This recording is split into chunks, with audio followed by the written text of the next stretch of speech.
Dr. Artijo Alkostar SH LLM adalah seorang pengacara, hakim, dan akademisi hukum Indonesia.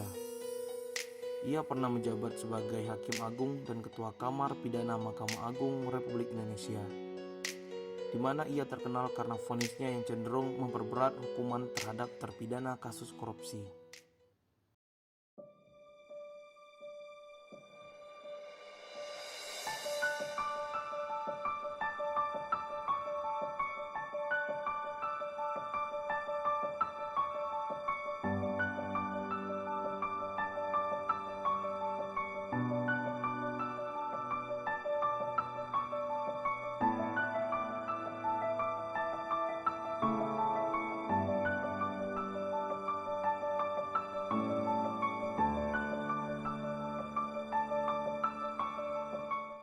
Nama saya Muharujin Putra, saya CPNS Latsar 2022, gelombang pertama Angkatan 1, kelompok 1. Yang mulia Bapak Dr. Artijo Alkostar, seorang Hakim Agung yang berintegritas tinggi. Walaupun beliau sudah meninggal beberapa tahun yang lalu, tetapi masih banyak orang yang mengagumi beliau, salah satunya saya.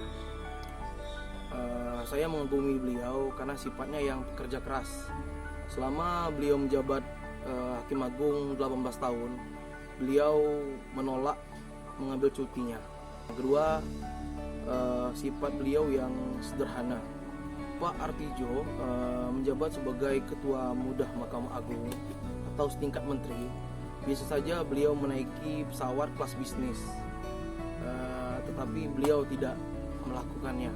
Bahkan ketika beliau bepergian, beliau juga tanpa pengawalan, ajudan, dan juga tanpa membawa asisten.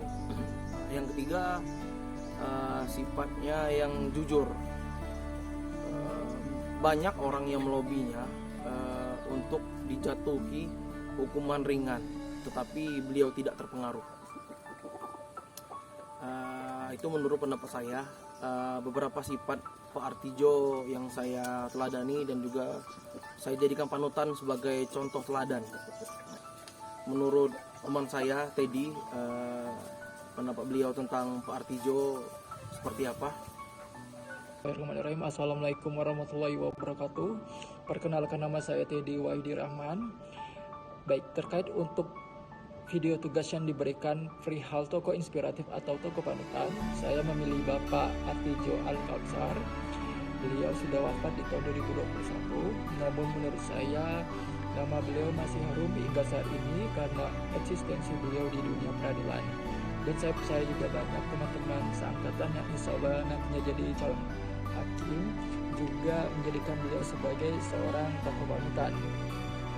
Basically, kenapa saya memilih beliau sebagai seorang panutan? Ini ada hubungannya dengan latar belakang pendidikan saya. Saya berasal dari jurusan ilmu politik dengan gelar sarjana sosial. Saya sangat berkesan dengan beliau dalam menghadapi kasus-kasus yang ada, terlebih dalam kasus korupsi.